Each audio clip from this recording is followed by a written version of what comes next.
in civilized climes, you can hardly hear of boats capsizing. You understand? It is only on this part of Africa, simply because one, they don't want to carry out or take preventive measures. You understand, to safeguard the lives of their passengers. Except otherwise, for you to go into any boat, the first thing you will ask of is your life jacket. Do you understand? It's a safety jacket, first of all. You know, and then once there's no safety jacket, you don't need to go into that boat to ride. Do you understand? But the problem with these boat operators, you see, I don't want to say, I don't like to be pessimistic in my thinking. It's greed, because they don't want to buy life jackets. They don't want, but even if they don't buy, what about market women that apply that route every blessed day, every day? It's important Buy for them one to for have, yourself. Okay, well, if you say buy one for yourself, It's that's more of a different Okay. kettle of fish altogether. better. You know that, okay, you must, because you use that route regularly, okay, you need to have one for your own personal, safety. But except otherwise, do you understand? It's important At least for the 20. road operator to have one for his passenger. It's a good thing, and like you did say that boats now should have their own Life jacket. and we should also have boats that should do more haulages. Do you understand? Where We have cargo plane. We have cargo vehicle. Why can't we have cargo boat? Yes, haulage, cargo for their own haulage. Where, okay, these boats carry strictly goods. Because when you combine goods and passengers together, The weight on the boat the weight on the boat is becomes too much. Yes. Do you understand? And it can call for mishap. Yeah, there was a recent one that saved the life of the Speaker of the State House of Assembly. They met at a cove by the river. They met at a cove, and there was a collision. Do you understand? What saved that Speaker was that his boat was a more stronger built boat and correct than the other one. And the other, when the collision happened, 5 people on the other one died. And nobody died on the Speaker's boat. So, there's a need for serious caution. Also on the drivers. Yes. You understand? Who ply this route Yeah. by way of speed driving their boats. And there's a story that says at least 20 people, mostly women and children, are feared dead following a boat accident on the River Benue near Ocholonya in Agatu local government area of Benue State. The victims were reportedly returning to Doma, Nasarawa State, after attending a market in Ocholonya village on Saturday when their wooden boat capsized. If they had life jackets, this wouldn't have happened. Alright, so that's it on the boat issue. Delta wins $400,000 prize for outstanding primary healthcare management. Yes, congratulations to Delta State government. It says Delta State government has received a $400,000 from the Primary Healthcare PHC Leadership Challenge for outstanding performance in primary healthcare management. The award, which was organized by the Nigerian Governors Forum (NGF), Federal Ministry of Health, Bill and Melinda Gates Foundation, and UNICEF, was in recognition of Governor Sheriff Oboriwori's initiative in the health sector in the past 1 year, in line with the more agenda of his administration. So this is to say congratulations, and we urge them to keep doing more. Yes, that's the picture, the photo speak out there. Nigeria's Vice President, Alhaji Kashim Shettima, and the Chairman of the Governors Forum, Alhaji Abdul Rahman Abdul Razak, who is also the Governor of Kwara State, were present during the presentation of the prize and money to Delta State government officials. That's Dr. Professor, the chairman of the Delta State Contributory Health Scheme. Alongside the grants actually or rather the prize win of $400,000. You know, that's not small money. You know, that's quite a lot when you translate that into the current market, trade. You know, so congratulations to the Delta State Contributing Health. I know there's so excess money in that purse, because every civil servant in Delta State contributes from his or her salary to that purse. So to me, that contributory health is more like a Rotary giving, where you have to share. You and I, not every person participates in the contributory health scheme. For example, I've been paying into that scheme for many years now, but I've not used any of the facility. You know, so I'm also a donor. You are also a donor. Yeah, all civil servants are major donors to that cause. So it's big money for them, and I know they will be smiling on this Christmas, because that is good money in their coffers. Yeah. All right, I think this is where we'll drop the issues this morning. We'll take a break, and when we come back, hopefully we'll take on our very first spot on Morning Ride. Stay with us. We'll be right back.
edition of the Utah season morning ride, and we are at that spot where we ordinarily would have taken a review of our papers, but for the fact that our guest is already there, I would take the guest corner and come back to the conversation of the papers this morning. And so I'm being joined by Mrs. Samson Obidi. Please, I'd like to welcome you, sir, to the studio. Thank you. Yes, so there's this situation that is becoming almost embarrassing. I like to use the word embarrassing in the sense that it's often now and then more like a reoccurring a decimal to Nigerian state, and that is what we call the collapse of the grid, as in GRID. Often now and then, so the national grid is collapsed. The national grid is collapsed. There's hardly a month that passes through without us experiencing national grid collapse. So, quickly, as an expert in that area, can you just tell us quickly the primary causes of reoccurring national grid collapse in Nigeria? Yeah, thank you very much for having me. Just like my little son, it's not up to 15 years. I want to confirm what you just said. Each time we have outage, that's when there's no light. You permit me, I'm not too much into grammar. So, yeah. The young boy will come in, Daddy, it's like the national grid has collapsed. And at times I wonder, I said, boy, what are you talking about? He said, the thing has collapsed, so we don't have light. So for me, I started thinking, how would this, at this age, is used to national grid. When we say national grid, something that connects virtually every part of the country, as far as supply is concerned, okay, is always collapsing, breaking down, you know.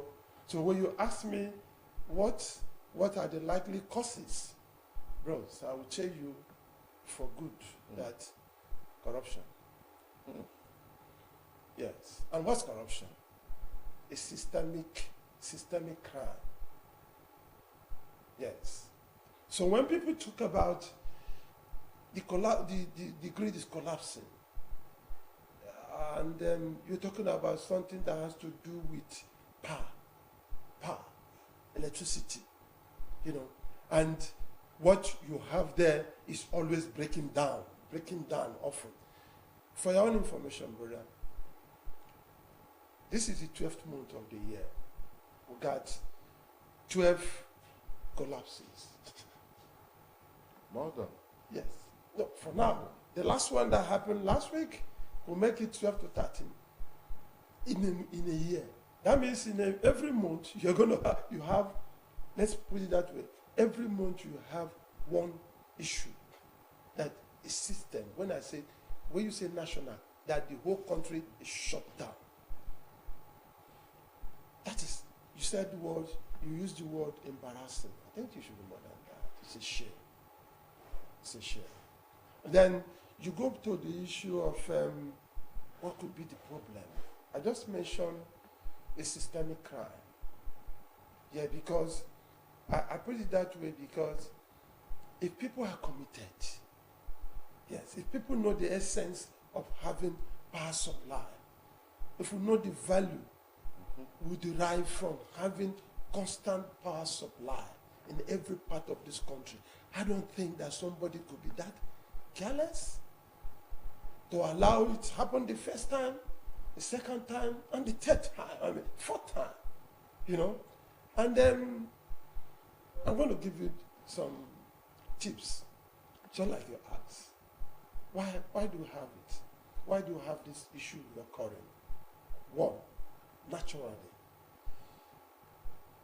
The national grid could collapse due to the issue of maybe where you have too much flood in an area that is low. Okay. Secondly, you could have such problem when your system is obsolete. They are old. You need to change them. You need to restructure. You need to, when the infrastructure is very, very, very old and it's asking you, please, can you change me? Okay? Yes. And then, because it's a system, anything could happen. Yes. Especially when the operators too are not committed. Yeah, when you have this lacuna, where you have this gap, where the other end are not communicating well, you are supposed to be on your duty post. You are not there. Yes. And you just feel that I'm all of us, now government, now nothing happens. Before you know, when your system is giving you signs, you don't care. Okay? Now, I'm going to tell you again that for good, when you put people that are not competent, and it has to do with nepotism. Now my person, make him go there, let him just stay, nothing will happen. Okay? Okay? You're going to have a serious problem. Another aspect is that for some time now, TCN has been telling us that they're going to bring a scanner, something that has to monitor what is actually happening. Okay? They said they have got about 70% of that. The last time I was going through their website, there was a time one of their bigger guys, let me put that word, said that we will never have collapse again. That was about last year, and that they've taken care of everything today. This year alone, 12 has happened. That means they've not been able to fix that problem. And why have they not been able to fix the problem?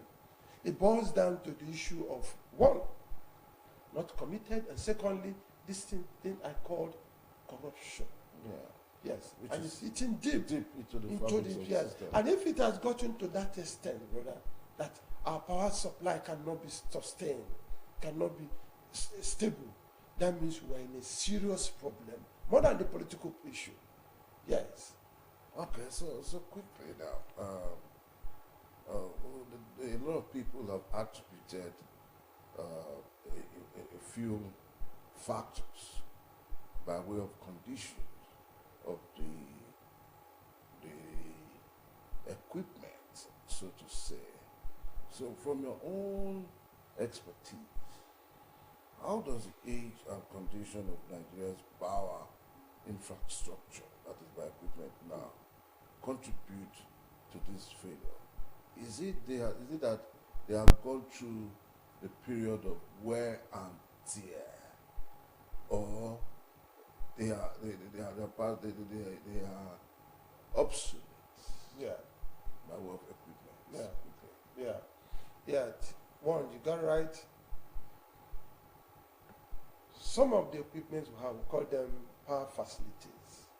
Or this line you see, go to transformers, Then you find out that even there's something we call the network. Okay, from one place to the other, from Jeba to Kaduna to what's it called, to Abuja. That you find out that some of those facilities that we have are already if you use the word obsolete, they are old. Yes, and I'm very much aware that we have budgets. Yes, I know. I'm very much aware that once in a while, government will say, okay, let us change these things, because they are aware. We're aware of what is happening. It's just that we just don't want to do what is right at the right time. Okay? So these facilities shouldn't be a problem.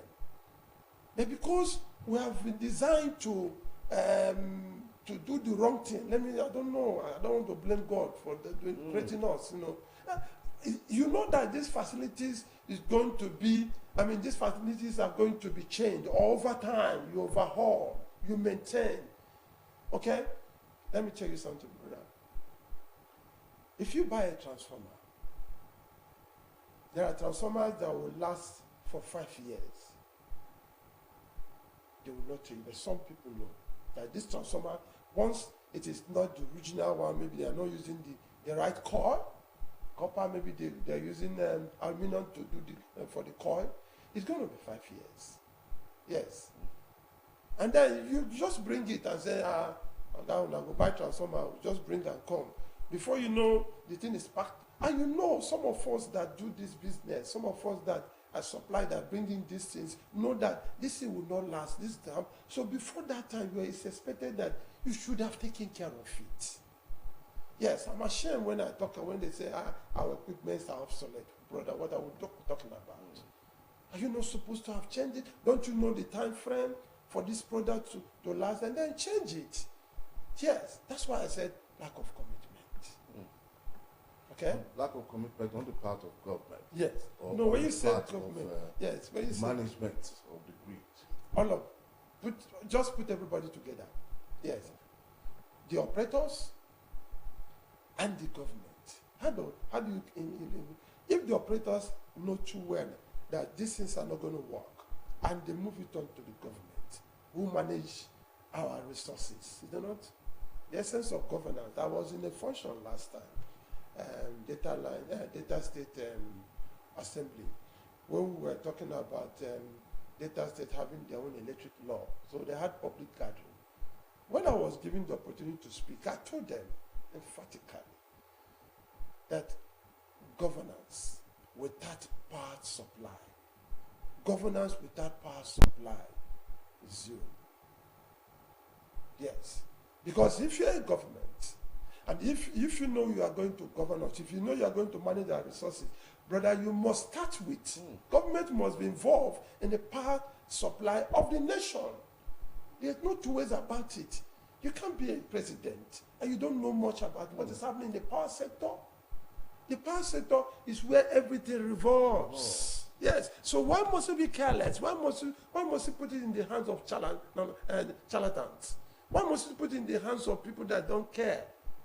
So government must be involved.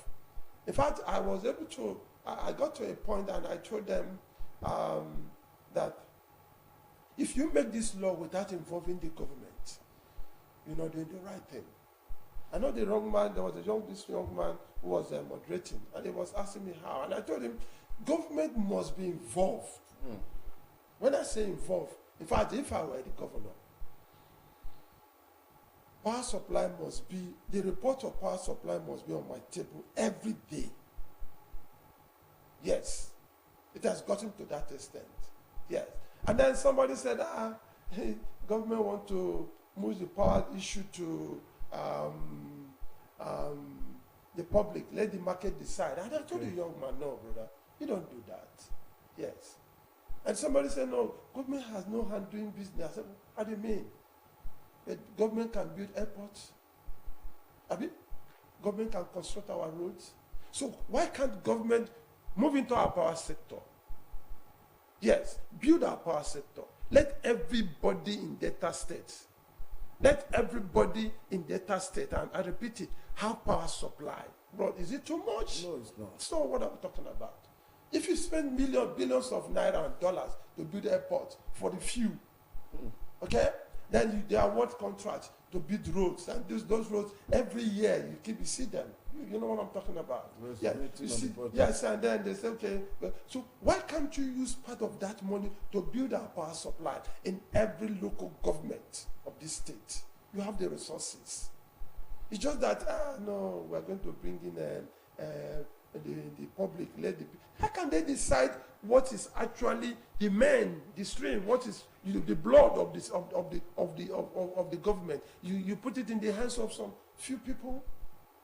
No, that's not fair. So when you talk about facilities decay, when you talk about facilities being obsolete, I put it to everybody that it has to do with, can I use the word carelessness? Yes. Yes. We are being too careless to have allowed those things to be obsolete.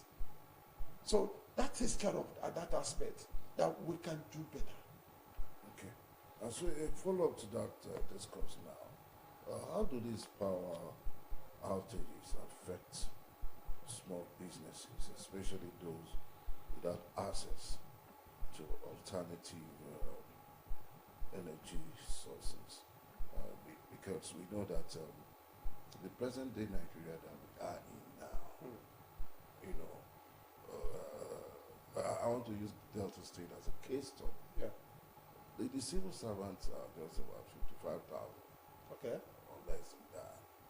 Then what about the other populace that also have their private consent as their source of livelihood? You know, there are a few categories. We have the blue collar job, where we also have the white collar job, and we also have the purple collar job. And those who fall into the white collar jobs are the present day civil servants, while the blue category, the blue and purple category, are those who have professional skills like tailors, you know, artisans, so to speak, tailors, barbers, welders, and all of that. So how do these outages affect the small businesses, people? You've answered the question. I want you to speak. Yes, yes. One, just like I said before,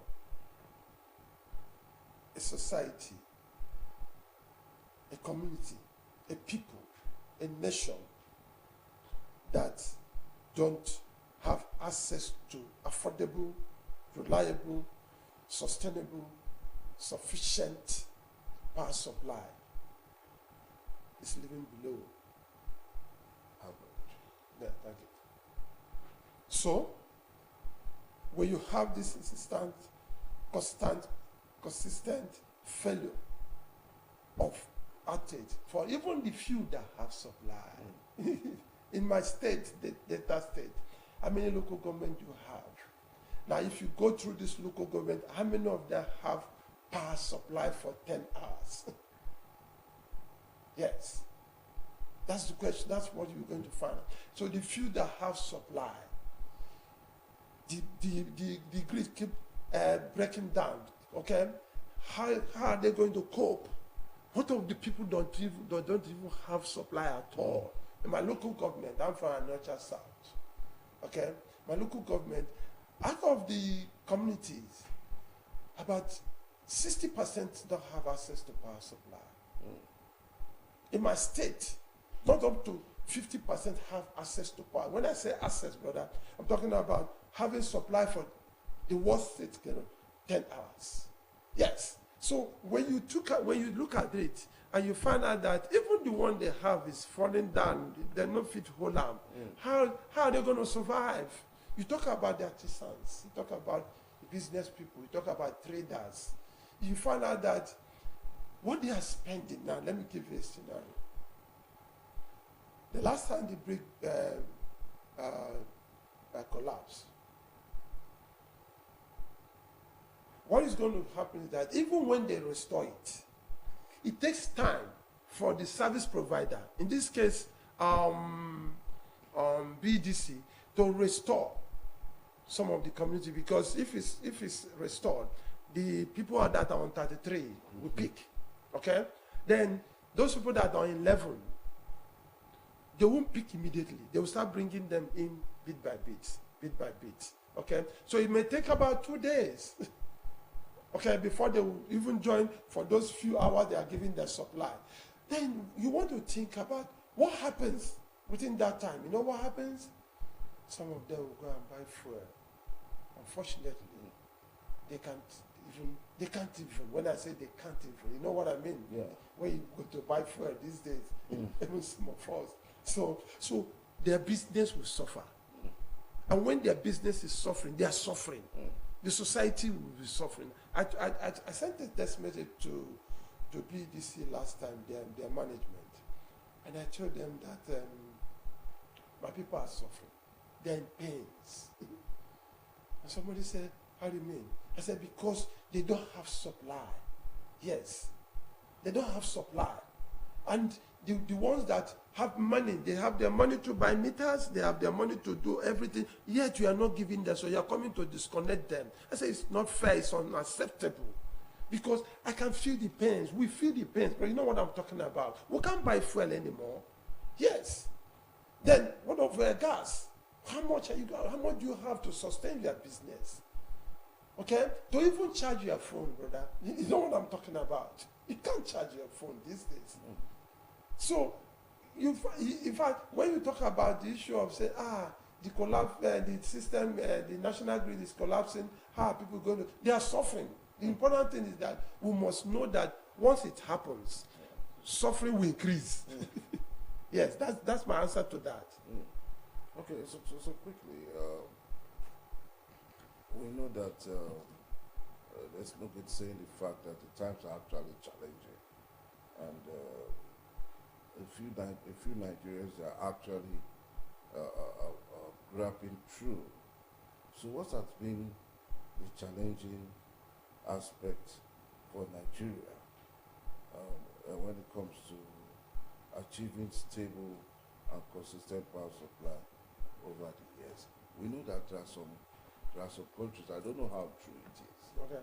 that we actually even give light to some neighboring countries, and in these countries, they have had uninterrupted power supply. As an energy expert, how true is this? It's true to an extent that they got their parameters right. Yes, Nigeria gives to Togo, Republic of Benin, and about 4 countries, okay, that we extend our supply. This little one we're producing, this 4,000 or whatever megawatts. Yeah, because they signed the contract, and I think Niger is involved too. They're going to extend the supply to them. And those people initially took time to ensure that this supply will not. Now, if you go to a place like Togo, my friend just came back last time and he was telling me, bro, now wow, if you go there, people have meters. Even mud houses, he took pictures. I said, look at it. Meter, Dave. And what is meter? Counter, bros. As you are producing, counter. Just to count what you are consuming. And the thing will be indicating. This is digital. Before you see it rolling, just to calculate what you are consuming. And at the end of the day, you times it by whatever rate. They took care of that. Today, it's a big problem for us to have meters. I am telling you, big, it's a huge one. Because I am typical, as I'm talking to you now, I just like to have a program in the next 2 hours talking about this, being seriously immersed in this metering thing. It has become a huge problem. Those guys got it right, that aspect. So, they'll be able to sustain their supply. You know why? Because whatever we are giving them, people will pay for what they are consuming. And when they pay for what they are consuming, you plug the money back to the system. You're going to buy gas. You're going to maintain just like we said before, your obsolete equipment. You're going to pay the staffs. Okay? So when those things are taken care of by the people, you find out that you're going to have a sustainable power supply. Yeah, but we're not doing it right in this aspect. So those countries will eventually make sure that they will continue with what we are giving them. Unfortunately, some of them are not paying. The last time Nigeria told them, we're going to cut you off if you don't pay us. You know why? Because even on our own part, we've not been able to service our people enough, but we're extending this supply. So what we're saying now is this. Nigeria can do better if, one, take care of your facilities. Secondly, meter people. Give them meters. It's not a big thing. Yes, to give meter to every consumer. Yes. So when that is done, money that you are plunging into, you are channeling into power supply will be realized, and then you plug it back. Take for instance, I got to a market last time and I saw some guys carrying rods, everything. Pay money. To those market people. You know, some people will carry yam, and I was looking at them. What, bro? What happened? He said, no, we're collecting money from the market. Local government will collect. Aboro will collect. This will. I said, so what do you do with this money? Yes. What do you do with the money? What you are collecting is to ensure that that market is maintained, isn't it? When you collect such money, what you're going to do is to plug it back, build a good market for them, put toilet there, put water there, let it drain it, let it look nice. That's the essence of collecting down. It's not to enrich yourself. But what do you have? Now in Nigeria, we call that NEPA. You are giving me supply. Some of us don't pay. Yes. Even the people that the service provider, some of them don't pay. Why are we not paying? Because we have not taken time to put the right thing at the right time and do it that way. Give people meters. And then when this meter comes, you find out that people who, if I'm not home now, if I'm not home, will I be consuming anything? Will I be charging my phone? Okay? So I will come back and then put on my supply. It will read. If we have gotten this thing right ab initio, I don't think we will find ourselves in this quagmire. Beautiful. Yes, some people there are some people who say apart from the prepaid meter that is existing now, some live on there's a word they use, estimated. Okay. Estimated billing from nowhere, and the estimated billings are usually very, very high. Yes. You know, that the normal conventional. Yes. That's why we got it wrong. That was why we got it wrong. The moment we came up with the issue of estimated bills, we got it wrong. And coming out of that wrong, brother, I must tell you for a fact that is a very big problem because I'm involved. Yes. When this power was unbundled, the sector was unbundled. One of the first things that was given to the service provider, people that took over, was to ensure that they meter people. You know what happened? At that moment, this guy went into the field without metering people. And one day, one of this INEC, I hope that guy is not there again, because I don't want to remember him. And they asked him, bros, why did you allow them to embark on service providing service without meter? He said, well, we just took it that way so that after, I don't know. That after is what we are suffering now.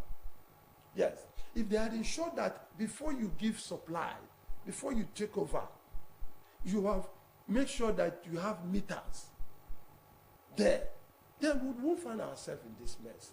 Estimated bills is one of the issues that is affecting the power sector today. You know what's called estimated bills? A young man sit down there. If I'm going to give you the genesis of the problem. Now, when you have supply in your house or you have a building like this, it is expected that the first thing you're going to do is to wire your house, okay? Then you get in touch with service provider. The service provider will give you supply, okay? Once supply is given, you are captured. That is, they will drag you into their revenue net, okay? Once that is done, it's expected that as you consume, you pay, okay? In the essence of meter, what they are going to tell you that somebody will sit down there, look at this area of the DBS. I said, okay, we have a meter somewhere that reads whatever they are consuming. Then how many of them? They say about 1,000 houses. I said, okay, share it. Can you imagine?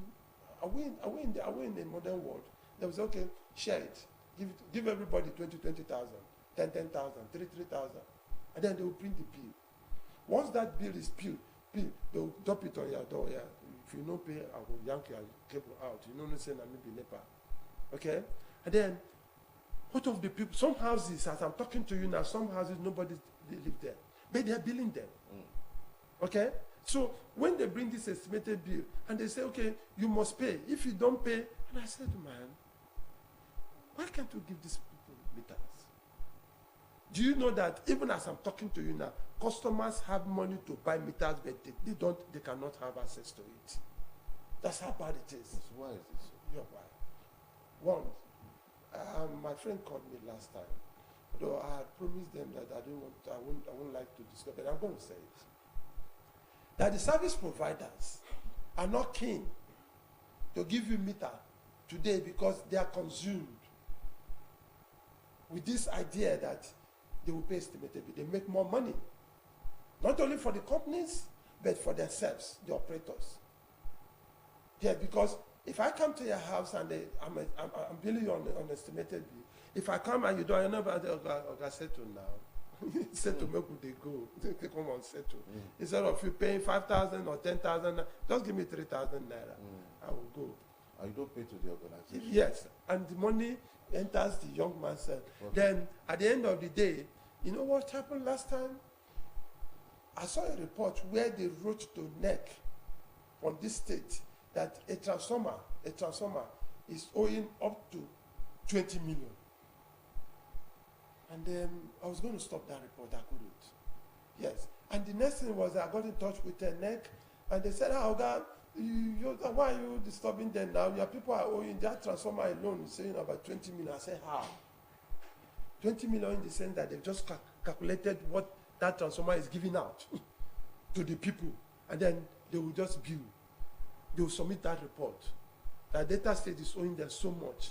And I said, how? Because you are on estimated bills.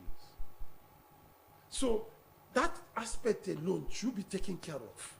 And if our government want to do something this morning, I will call on them to ensure that that ugly aspect of operation should be stopped. Okay.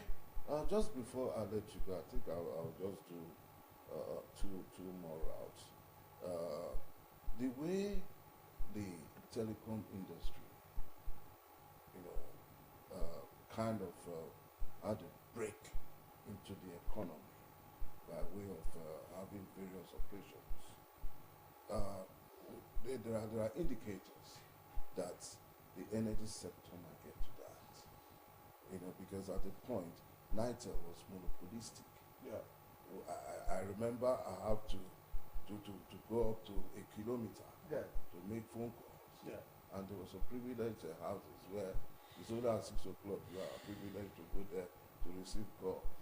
But when President Obasanjo came in, he broke that monopoly. Okay. And today a 6-year-old child can own a phone and call. And that tells you that the monopoly for the telecom industry has been broken. Yeah. Even though it's more like an Ususu thing, because once your credit finishes, you must buy. Yeah. But then we're enjoying it. Yeah.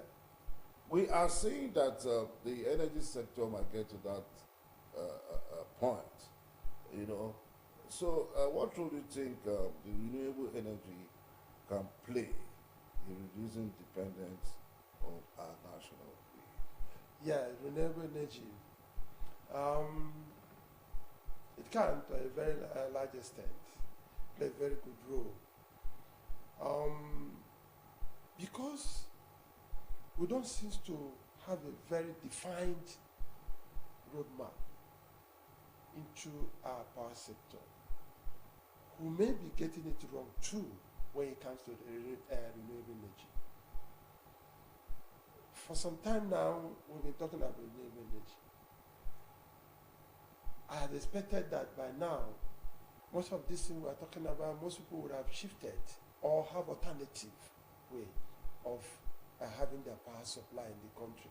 But, brother, it's very expensive. Yes, very expensive. I got to a village called Abala some years ago. It took me about 2 hours to be on Okada, motorcycle, because I know that I gave them 20 years to connect to national grid, in fact. So some of my friends that come from that village said, sir, please, can you come and look at our place and see if we can go renewable? And I went there. When I came there, I got to a meeting, I went emotional. When I saw the people seated, when I saw the elders, I saw the people coming down, I just went emotional. I started crying. Yes. Because I know that they are Nigerians and they are in data state. They should have access to power supply. But nothing was coming there. The cost of bringing renewable energy to them, we were thinking of giving them standalone. That's where you put your inverter, your battery for each house. All the houses can have standalone solar, where they would charge their phones, have light supply, maybe power their little equipment at home. Okay, but the cost of doing that alone put us off.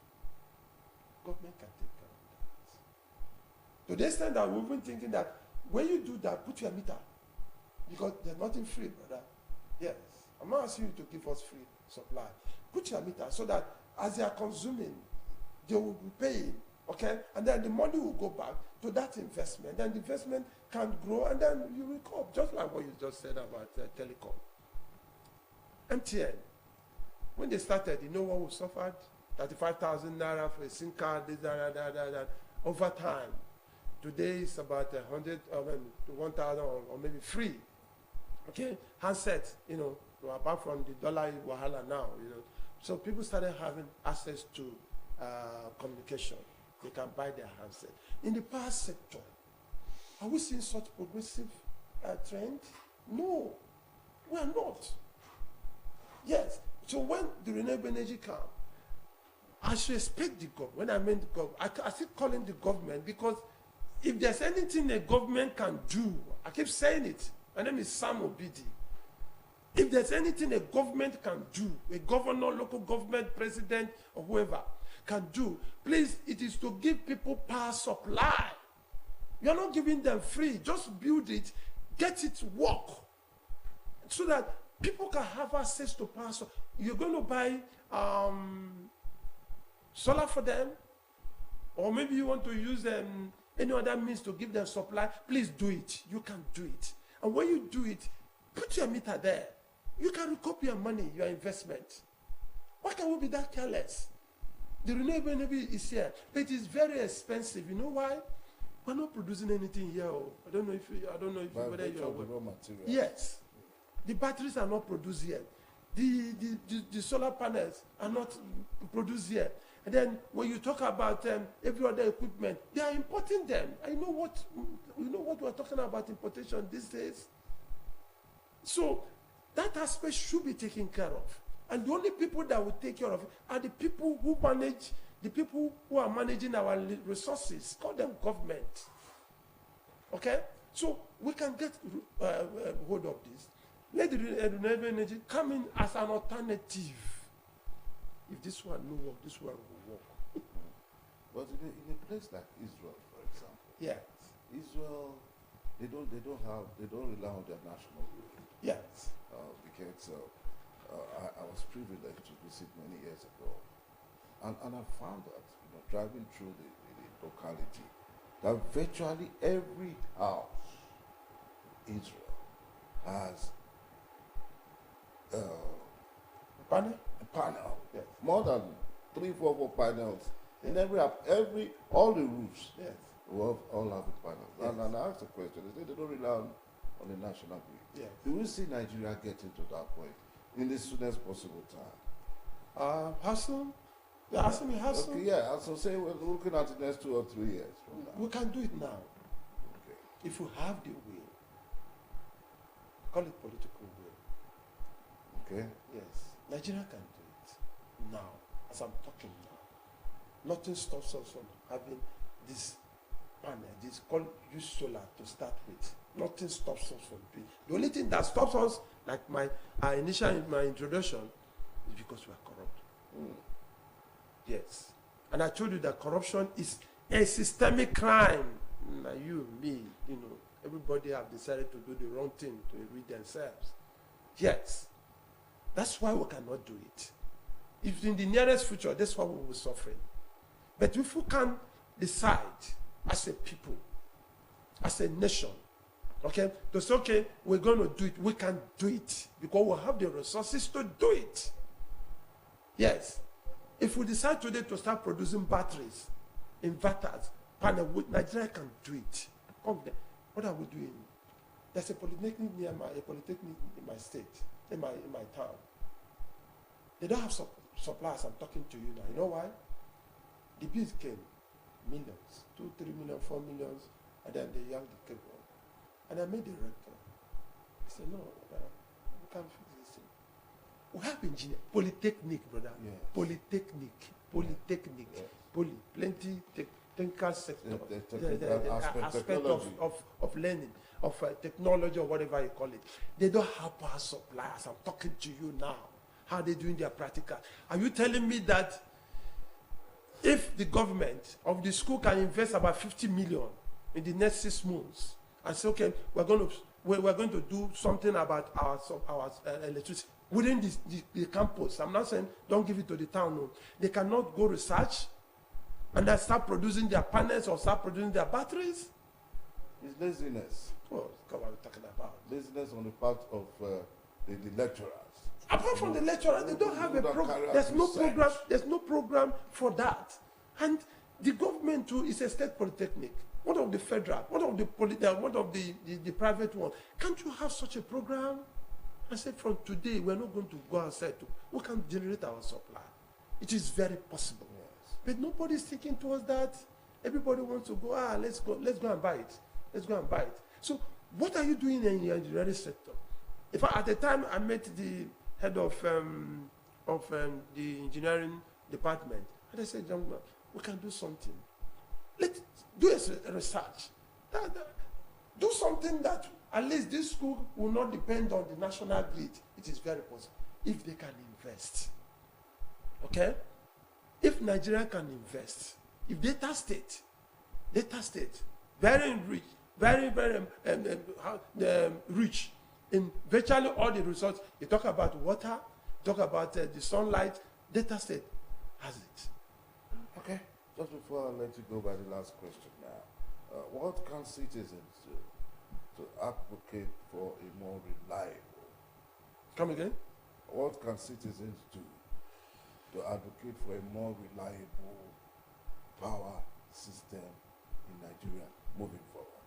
Yes, first, let us know, accept the fact that we can do better than what the situation. We can improve our situation first. Let us accept the fact that power supply, lack of power supply is one of our problems.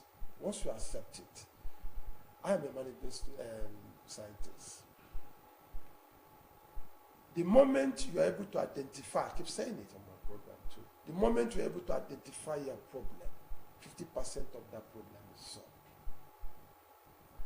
So let everybody, when I say everybody, governors, government and the people, men and women, let us accept the fact that power supply is lacking and we are suffering. Once you accept that you are in that situation, then the next thing you're going to do is this: how do I get this problem solved? If you don't ask these questions, bros, you won't get there. You won't get there because somebody will be doing the bidding for you and you will not be concerned. I'll give you an instance. I have a program where I move around the communities, companies, government, I interface, I discovered that most people they want you to bring this into them. Supply no come. If they bring, they don't bring. And the people are dying. And you go to them and say, this guy today worry himself. He be like saying that there in the chop. Every time he will tell us what to do. My program, you know me? And I say, okay, gentlemen, let us enter into this conversation. We can engage the service providers. We can engage the government. As I beg, leave them. Now, where person they work, now they chop. If they are not giving us supply, now the office be that. So that mentality, yes, that mentality must be dropped. First of all. Yes, first of all. Then the major thing is this. Some of us have spent so much trying to educate the people, trying to make the people to wake up, trying to let us know that without power supply, we are not going anywhere. Okay? Then it's causing some things out of us. But the people at the end, that's my people. When I say my people, everybody around the Delta State, my community, they're my people. Most people that are supposed to take it up from there have been a bit drawback. You know why? It boils down to this issue I told you, that corruption. If not, Why should a service provider wake up in the morning, enter the village, enter the community, and tell the people, oh yeah, the transformer don't spoil. Oh. I'm giving you an instance, reality. Transformer don't spoil. Oh yeah, make una contribute money. The people who contribute money, they say, okay, una go pay us. Service provider, the owners of that transformer. Why should somebody donate transformer? At times, state government will donate transformer. When they donate, the service provider will say, bros, we're not going to put that for now no pay us. Can you imagine? And everybody's looking at them. I mean, why should a people that are supposed to give you supply come to your house? In fact, you have spent everything. And the young man tells you that, if you don't pay me, I will disconnect you now. In fact, there's one that is going on now. If I live here now, I'm going to face that. That the people use their money to buy transformer, installed it. Before they install it, before the service provider will come there to do anything, say, pay me. The owners of that transformer, those people just donated the transformer. And then the people have money to buy meters. Meters, as I'm talking to you now, meter is not less than 150 or 60,000, one single phase. Okay? Now the people have money and they're begging. They are begging the people, please, can I buy meter? And such a society just keep quiet. Everybody's docile. So if you ask me what the people should do, they should wake up. Let us wake up to our right and then to realities. And then do something that will make us to have supply. I'll give, before I conclude, data set is about doing the electric law. They're hearing me now. By now they should have completed it. As I'm talking to you now, where is that? Where is the position? What's the situation? If data state takes over the aspect, because with the new law, every state can now generate and distribute. Why have we not done it? Since this present government of Tinubu came, last year, the law has been saying, the law says, please let the states, let individuals generate and distribute. What have we done in our local government to do that? What has the government, our own state, done to do that? So that we can now depend on, because it boils down to this issue of national grid. If the states have started their own, let every state have their own grid. Bros, we won't be talking about the central one. Yes. Okay. I think the discussion is just getting interesting by second. Thank you. We hope to invite you again. Thank you. Thank you so much, Mrs. Sampson Obidi. Thank you. For actually speaking to the conversation so much, because at a point I really got worried, just to collaborate, just to say, it was even my son that told me that the national grid has collapsed. It's not a slogan. So I became so, as a young boy of please know so much about the national grid. So we'll be inviting you again to actually come around and talk. That'd be great.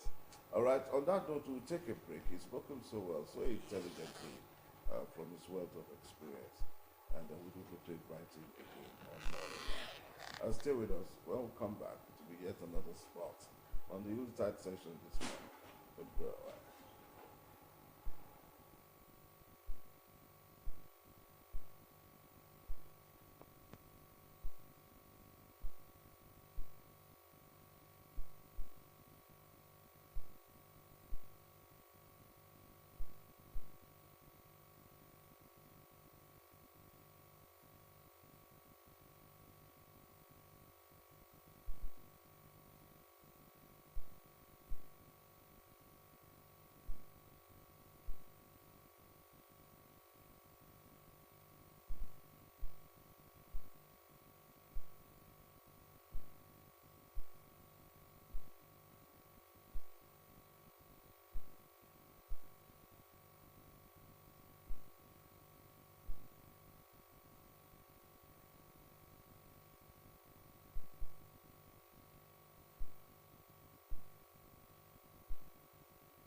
back, and in case you're just joining us, it's Monday's transmission on the program, Morning Ride. So quickly, we take on our next spot, which is the papers this morning. Daily Bet. You can hear the ranting Yeah. from that end. Okay. It's okay. We're used to it. All right, so on the papers this morning, we're going to begin with the Vanguard newspaper. And a screaming story on the Vanguard newspaper says, FG overshoots 2024 borrowing target by 4 trillion naira. The rider beneath says, borrowing 49% above target on 11th month. May hit 67% at year end. Domestic borrowing hits 8.9 trillion naira. Analysts list impact on inflation and others. More borrowing crowds out private sector. And this is according to experts. We also have a photo speak there of ECOWAS heads of state meeting in Abuja. 3 trillion naira spent on raw materials imports in 2023 is according to MAN. On page 9, we have terrorism. FG secure conviction of over 200 suspects, according to NSA. We've exported petrol to Cameroon, Ghana, Angola, South Africa, and this is coming from Dangote Refinery. It is on page 8. Mali, Burkina Faso, Niger have till July 2025 to return to ECOWAS. And this is according to leaders. You know, they are actually moved out from ECOWAS to go join another forum. And now leaders are giving them till July 2025 to return back to ECOWAS. The writer says, Tinubu to ECOWAS leaders, let's learn from Ghana's democratic example. On page 16, we have NGE expresses concern over anti-media free speech laws. And that is according to, that's on page 16. Boat mishap claims 20 lives in Benue State, and this is on page 8. And that's all we'll take on the Vanguard newspaper. Okay. Our next paper for review, it's the Daily Independent.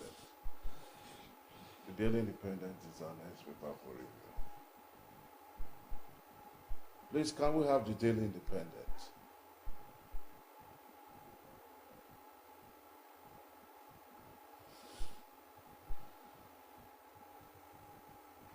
Daily Independent has, below the masthead, Tinubu asked ECOWAS to emulate Ghana's democratic practice.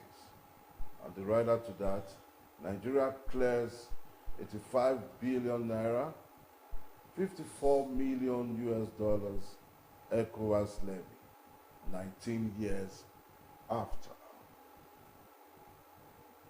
Regional bloc OK's exit of Mali, Niger, and Burkina Faso outlined conditions to accept countries back into full. And on the flush left, a 25th deadly boat mishap on Benue River. That was on page 7. And NAFDAC denies approving long detox tea promoting smoking. Also on page 7. Federal government secures convictions of over 200 terrorism suspects on page 6.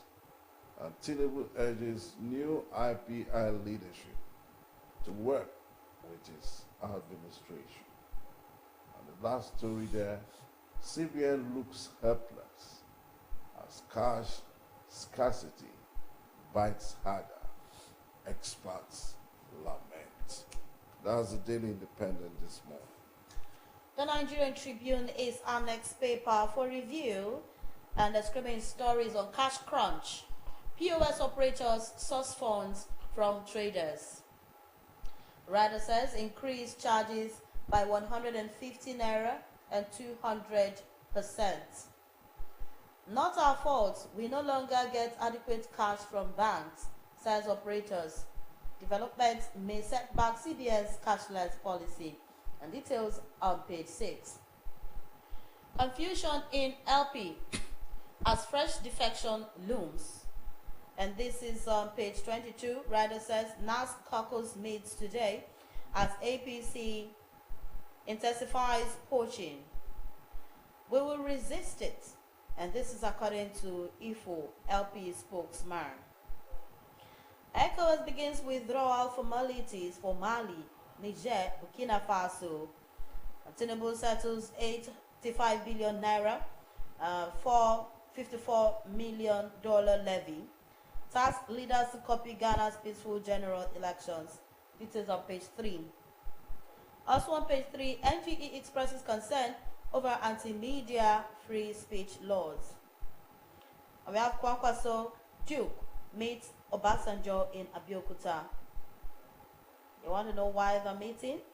Details on page 22. On page 23, we have Ekiti PDP Congress Caretaker Committee members. Fire says loyalists may clash. And we have high interest rates weakened naira to sustain trade surplus. Capital inflows till early 2025, and this is according to analysts. Reps empower SEC to regulate online forex trading platforms, amongst others.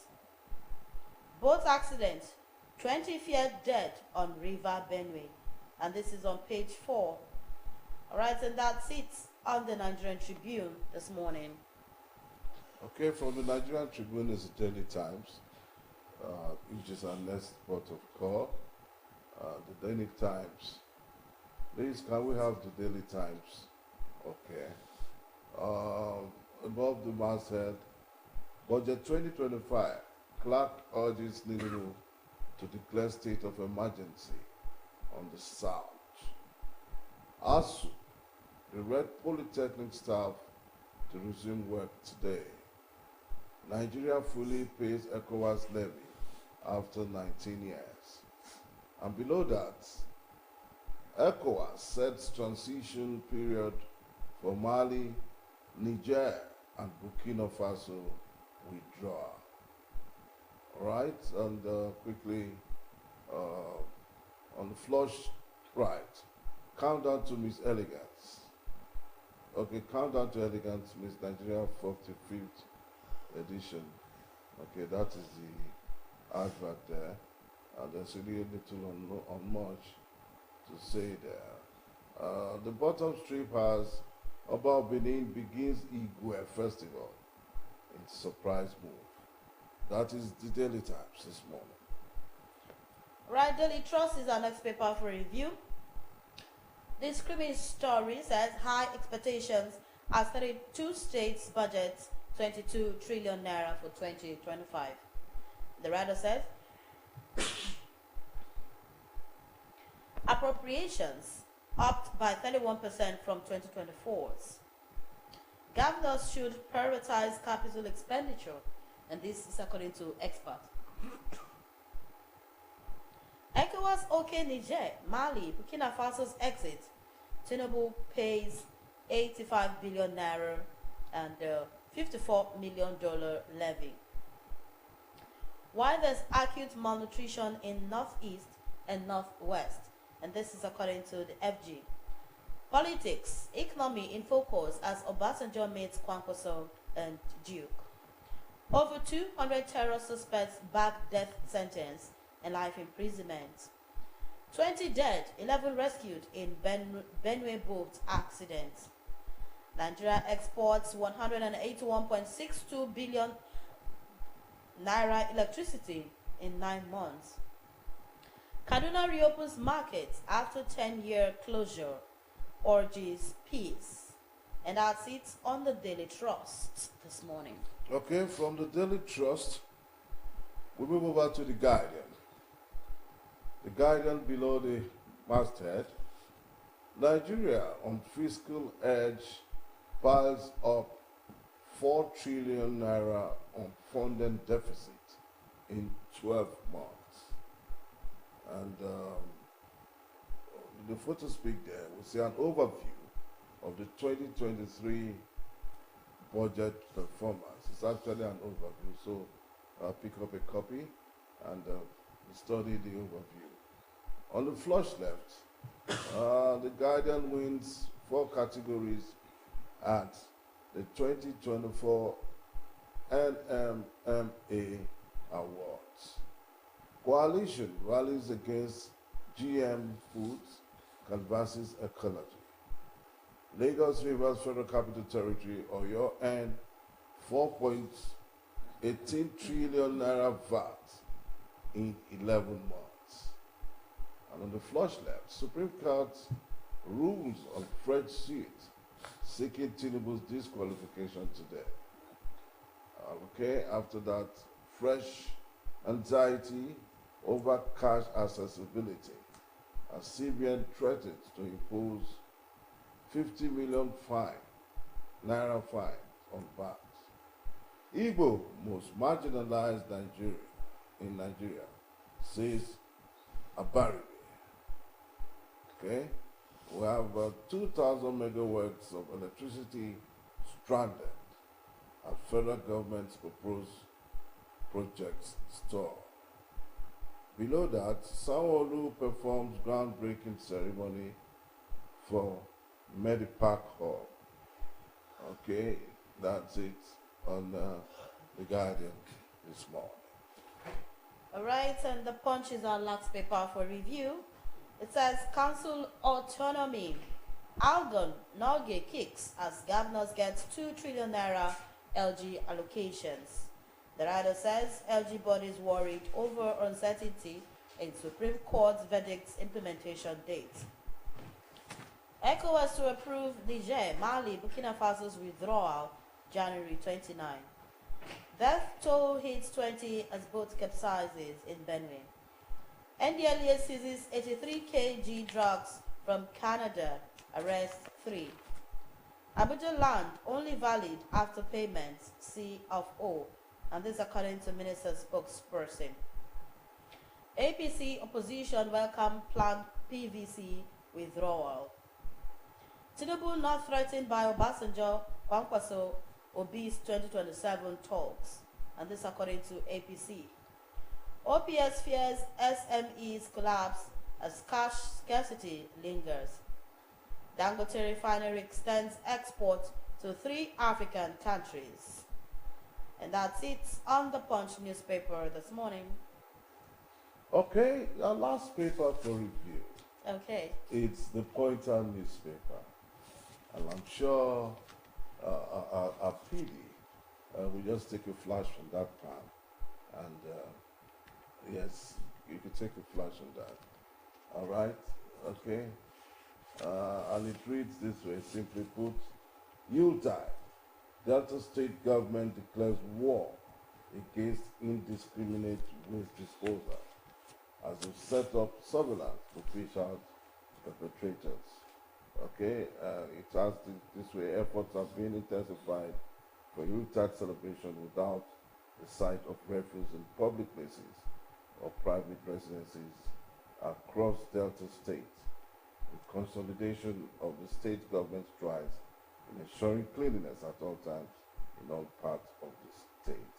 That statement was actually credited to the executive chairman of Delta State Waste Management Board, Honorable Matthew Ofe Odemba, while speaking on ongoing special waste collection exercise by Delta State Waste Management Board. All right, below that, News 2025 budget declares state of emergency on South roads. Clark writes Tinubu. And on the editorial, eliminating girl-child abuse, which is on page 3, and ECOWAS approves exit of Niger, Mali, and Burkina Faso. That is it on the Pointer newspaper this morning. Thereby bringing an end to what the dailies are actually trending on this morning. Okay, Lilibet, I think at this point, I think our time is really fast, man. I don't know for you, but for me, I think we are done and dusted. Yeah. So, like we said when we started to write, It's a season of sharing, it's a season of love, it's a season of giving, it's a season of remembrance. Remember those who you have forgotten and spread the love. Let the spirit of Christmas go round every nook and cranny as you share with your loved ones and as you share with strangers what you have. And on that note, I am saying Merry Christmas to you. Okay, she said it all by executive summary. It's all about sharing. And we just pray. Anything can happen. As of today, it's morning. We don't even have enough to share. Not to talk of even empowering. But we do hope that before the season ends, God will provide. The God of last minute can always provide so that we can share. So we'll do it again bright and early tomorrow. It's actually the Yuletide special from now till when we come back from that break. My name is Onome Tano. God bless the Delta State. God bless Nigeria. Wow.